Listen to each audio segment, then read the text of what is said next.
কিন্তু আজকের যতটুকু আলোচনা হয়েছে, নির্বাচন কমিশনে গণভোট করার কোনো প্রস্তুতি নাই আমরা দেখলাম। এবং তারা সিঙ্গেল গণভোট কিভাবে হবে, তারা কি প্রক্রিয়া, তারা এখনো কোনো কাজ শুরু করেনি। সেজন্য আমরা মোটা দাগে বলতে পারি এটা দ্রুত ইলেকশন কমিশনকে আমরা বলেছি গণভোটের প্রক্রিয়াটা শুরু করার জন্য।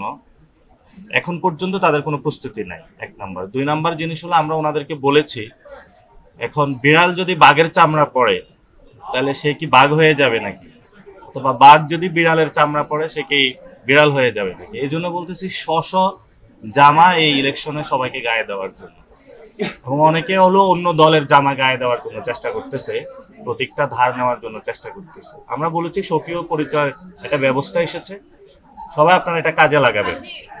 বাট অনেক দলই সেখানে বলেছে যে তারা যাতে জোটবদ্ধ হয়ে অর্থাৎ অপরের জামা পড়তে পারে। আমরা আমাদের দাবিটা জানিয়েছি যাতে নিজের কোটটা নিজে পরে ইলেকশন করার জন্য, অপরের কোটটা পরে যাতে ইলেকশন করতে না হয়। এটা আমরা তো এখনো প্রতীকের যে ডিজাইন ওইটা এখনো পাইনি।